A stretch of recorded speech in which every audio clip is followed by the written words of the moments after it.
우리는 어떻게 비유될까요? 라는 제목으로 오후 시간 잠시 하나님 말씀 나누실 때 하나님이 주시는 은혜와 또 새로운 결단이 우리 안에 있기를 소망합니다. 오늘도 우리 귀한 성도님들의 아름다운 섬김으로 말미암아 맛있는 식사를 함께 나누고 또 교제하는 시간을 가졌습니다. 우리 무더운 날씨 중에 우리 식당이 에어컨이 있어도 많이 더운데요. 그 불 앞에서 열심히 섬겨주신 우리 성도님들 또 설거지하느라 도와주시고 했던 모든 분들께 감사함을 전합니다. 우리 박수로 한번 격려합니다. 감사합니다. 모든 분들. 예, 오늘 말씀 함께 나눕시다. 여러분들 사람들은요 뭔가 표현할 때 비유법을 많이 씁니다. 여러분 비유법이 뭔지 아시죠? 내가 뭔가 표현하고 싶은데 그것을 다른 대상을 끄집어와서 좀 더 쉬운 대상을 끄집어와서 지금 이게 이렇다 하는 것을 표현하는 겁니다. 예를 들면 이런 거죠. 야, 오늘 날씨 참 뭐 같다 이렇게 욕하는 거 아닙니다. 뭐 같다 이렇게 말할 수 있을까요? 오늘 날씨 참 찜통 같다.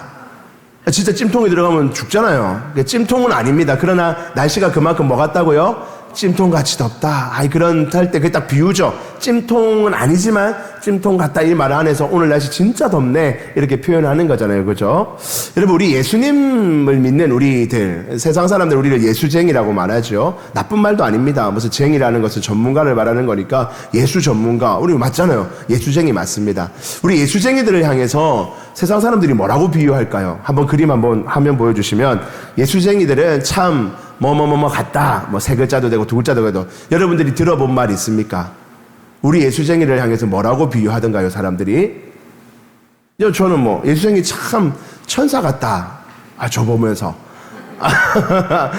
제가 들어보진 않았어요. 그냥 누군가 저의 바람입니다. 또 예수쟁이들 참 선비 같다. 나쁜 말 아니잖아요. 참 점잖하다. 뭐 이런 특별히 남성분들 참 점잖하다. 선비같이 점잖하다. 참 그런 말 들으면 좋을 것 같고 또 예수쟁이들은 참 아낌없이 주는 나무 같다. 나무가 우리 인간에게 아낌없이 주잖아요.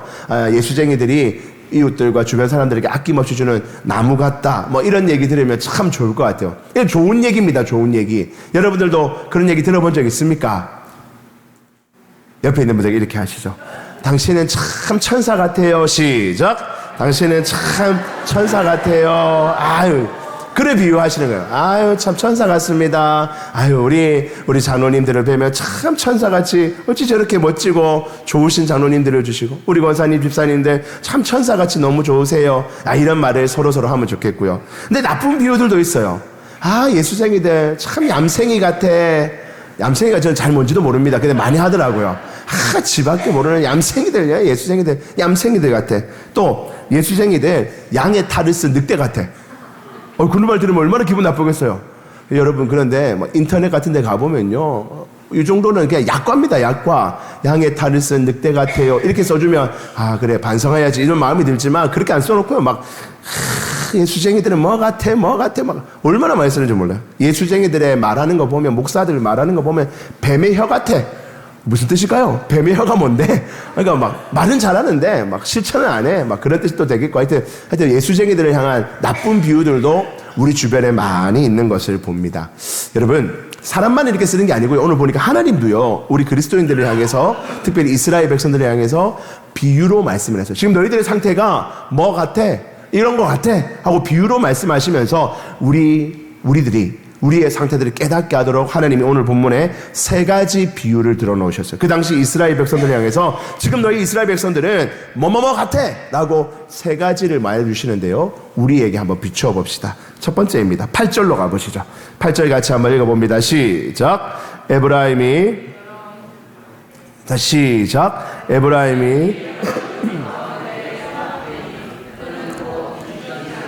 전병이로다. 아멘. 여러분 오늘 본문을 보니까 하나님이 우리 뭐라 하냐 에브라임은 이스라엘을 말하는 겁니다. 여러 민족 가운데서 혼합되어 버렸대요. 하나님의 백성으로서 딱 지키고 있어야 되는데 혼합이 막 되어서 다시 8절 보여주실까요? 그가 뭐 같다고 말하죠?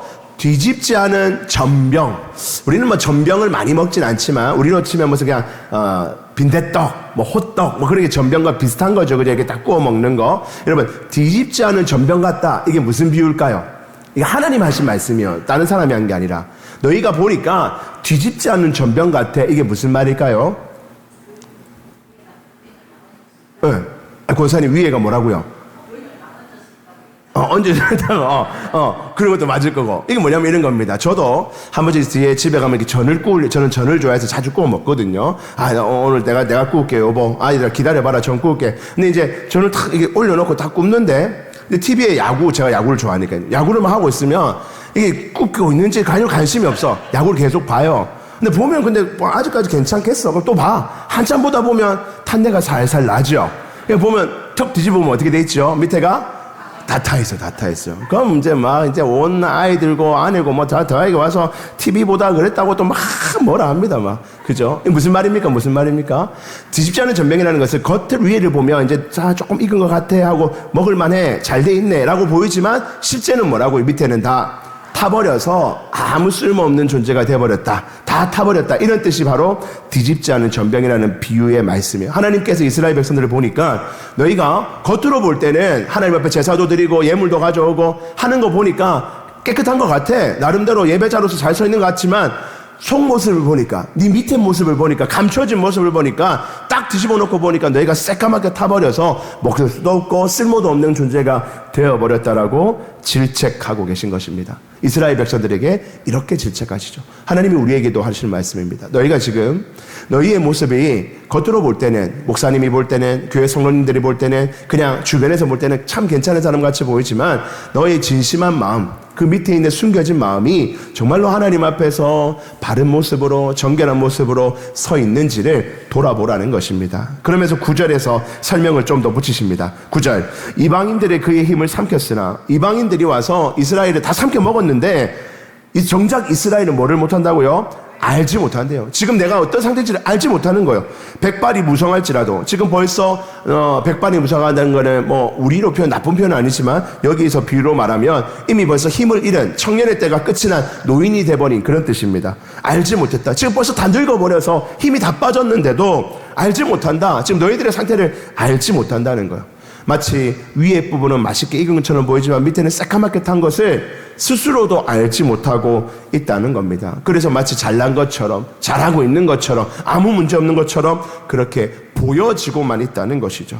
하지만 하나님은 다 보고 계시고 주변의 사람들도 다 본다는 거예요. 10절 보시죠. 10절. 이스라엘의 교만이 어디에요? 그 얼굴에 드러난다니. 여러분, 교만이 얼굴에 다 드러난다는 겁니다. 안 보이는 부분이 다 감춰져 있는 것처럼 보이고 나는 안 보이는 것, 내가 거울을 보지 않으면 안 보이잖아요. 내가 내 얼굴을 보지 못하는 거예요.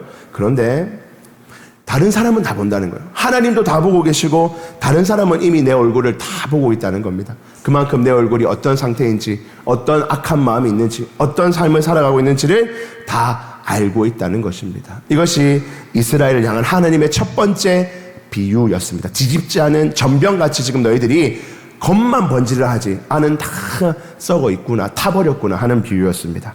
두 번째 비유입니다. 두 번째 비유는요, 11절에 가니까 어리석은 비둘기 같은 비유입니다. 같이 한번 읽어볼게요. 시작. 에브라임은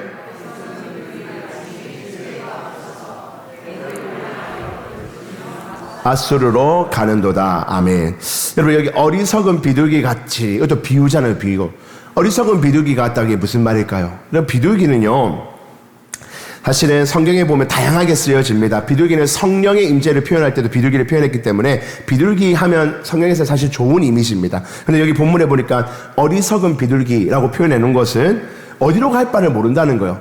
여러분, 사실 이 비둘기는 이 당시로 치면 가난한 백성들이 하나님 앞에 제물을 바칠 때도 대부분 다 비둘기 고기를 바쳤습니다. 성경에 보면 재물이 많은 사람은 소 바치고, 그보다 좀 없으면 염소 바치고, 그것 없으면 양 바치고, 그것도 없으면 집에서 키운 비둘기 바치고, 그것도 없으면 산에 가서 비둘기 잡아다가 바치를 했거든요. 그러니까 그때 당시로만 보면 일반 백성들 간에 가난한 자들이 힘들 때는 항상 비둘기 같은 거를 잡아다가 먹기도 하고 했다는 거죠. 그러니까 비둘기 입장에서는요, 안 잡혀야 되잖아요. 사람들이 근데 가면 안 되는 겁니다. 거기 가면 위험할 수 있는 거예요. 자기들끼리 먹이가 있어도 조심해야 됩니다.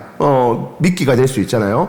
그런데 오늘 성경이 뭐라 하느냐, 어리석은 비둘기 같이 죽을지도 모르고 걸로 간다는 거예요. 자기가 죽을지도 모르고 거기 음식물 좀 떨어져 있으면 그거 먹으려고 가는 것처럼 지금 너희들이 그렇다는 겁니다. 그 모습을 11절에 다시 보니까 애굽을 향하여 부르짖으며, 너희가 애굽에 가서 부르짖는다고. 지금 바벨론으로부터 위기를 맞고 있습니다. 우리나라의 정세로 보면 우리나라가 예를 들면 어떤 중공에게 침입을 받고 어려움을 당할 때 일본 가서 도와달라 해야 되겠다. 일본에 도와주면 일본이 우리 도와주겠지 하고 거기 가서 조아린다는 겁니다. 여러분, 이스라엘 백성들은 늘 그 관계 속에 있었어요.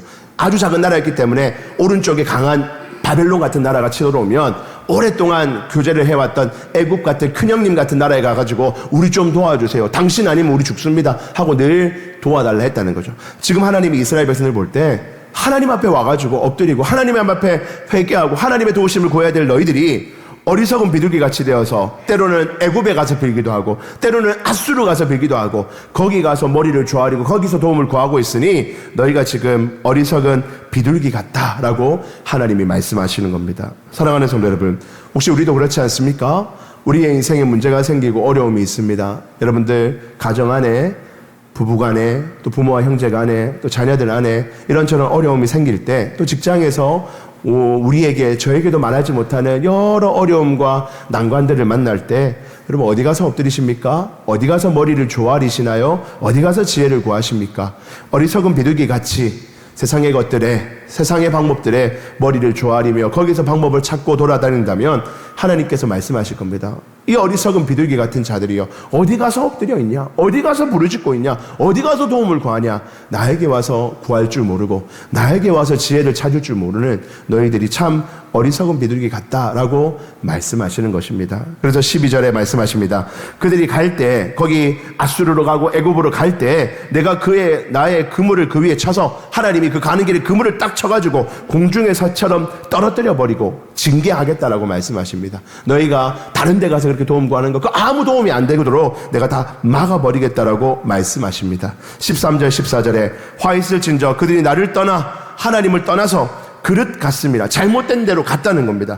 패망할진저 그들이 내게 범죄하였습니다. 내가 그들을 건져주려 하나 그들이 나를 거슬러 거짓을 말하고, 하나님은 그를 건져주려 하였지만 오지 않는 거예요. 나는 애굽이 좋습니다. 바벨론이 좋습니다. 앗수르가 나를 도와주는 게 좋습니다 하고 하나님을 떠나버립니다. 14절 성심으로 나를 부르지 아니하였으며 오직 침상에서 슬피 부르짖으며, 하나님 앞에 아니라 그냥 침상에서만 울고 있는 거예요. 곡식과 새 포도주로 말미암아 모이며 나를 거역하는도다. 하나님 앞에 오지 않고 앗수르가, 바벨론이 곡식 더 주겠다, 포도주 주겠다 하며 거기 가서 머리 숙이고 조아리며 구한다면 하나님이 그들을 패망하게 하겠다라고 말씀하는 것입니다.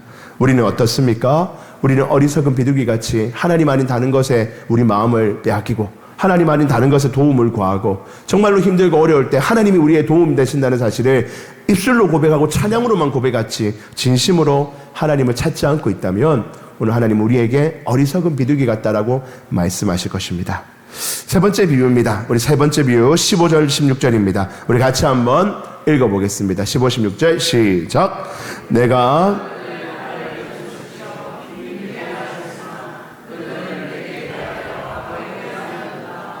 그들은 돌아오나 높으신 자에게로 돌아오지 아니하니 속이는 활과 같으며 칼에 엎드려지리니 이것이 애굽 땅에서 조롱거리가 되리라. 아멘. 여러분 여기 보니까 16절에 보니까 뭐라고 비유가 하고 있어요? 뭐 같으며요? 속이는 활과 같대요. 속이는 활.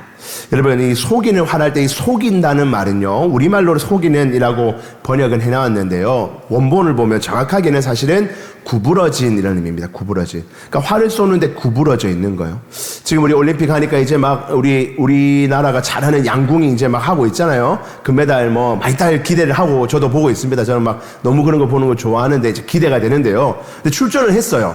근데 이 활 관리를 잘못 못한 거예요. 그냥 연습 아주 잘해서 얘는 뭐 쐈다면 10점인데 그날 전날 뭐 활 관리를 좀 못했어요. 습기 찬데 놔두든지 해서 활이 이렇게 구부러져 있어요. 이렇게 구부러져 있다 칩시다. 아무리 실력이 좋아도, 아무리 집중력이 좋아도 활이 구부러졌으면 이걸 아무리 조절해서, 죄송합니다. 전도연장에 쏠 뻔했네. 누구에게 딱 쏘다 칩시다. 딱 쏘면 이게 가운데 맞을 확률이 있을까요? 없을까요? 없죠.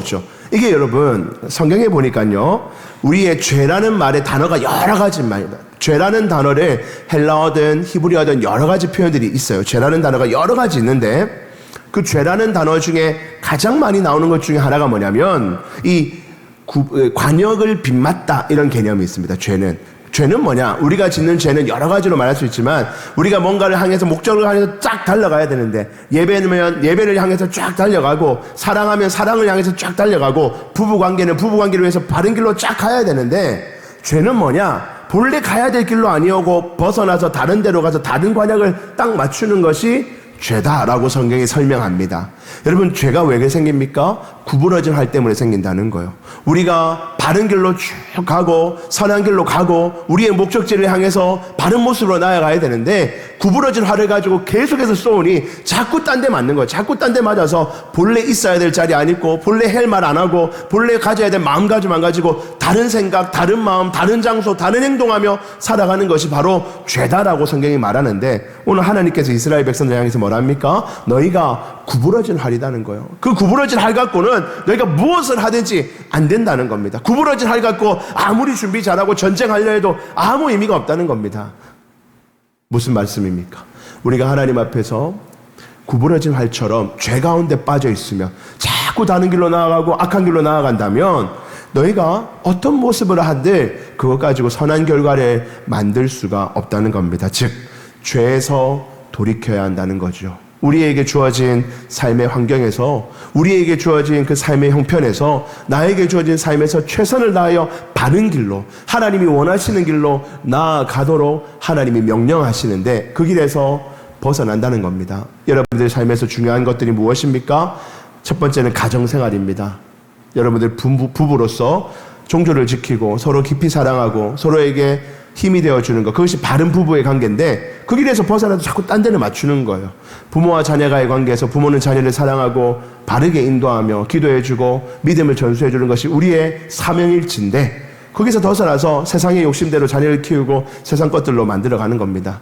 자녀는 부모를 공경하고 부모를 보살피며 부모를 끝까지 사랑하고 존중하는 것이 자녀의 역할일지인데 세상의 많은 자녀들이 자기가 잘난 줄 알고 자기 마음대로 살아가고 부모를 하찮게 여기는 것이 세상의 죄의 모습이죠. 여러분, 그 모든 것들이 죄의 결과인데 세상에 다른 것들이 다 잘 되고 있어도 직장생활도 잘하고 사람들에게 존경받아도 그 죄의 영역에서 벗어나지 않고 끝까지 죄의 길로 나아가서는 절대로 선한 결과를 얻을 수 없다는 것이 하나님의 말씀인 것입니다.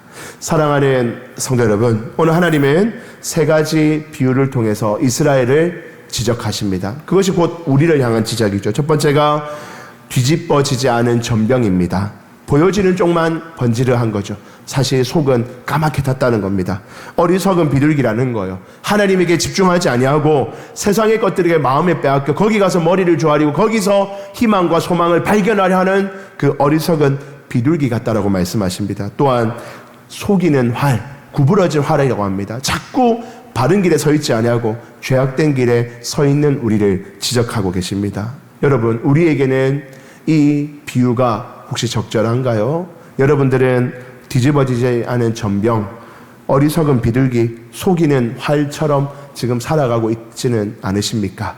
하나님께서는 우리를 바라보고 계십니다. 우리 하나님이 이렇게 비유를 쓰셨다는 것은 우리를 향해서 아름다운 비유들도 얼마든지 가지고 계십니다.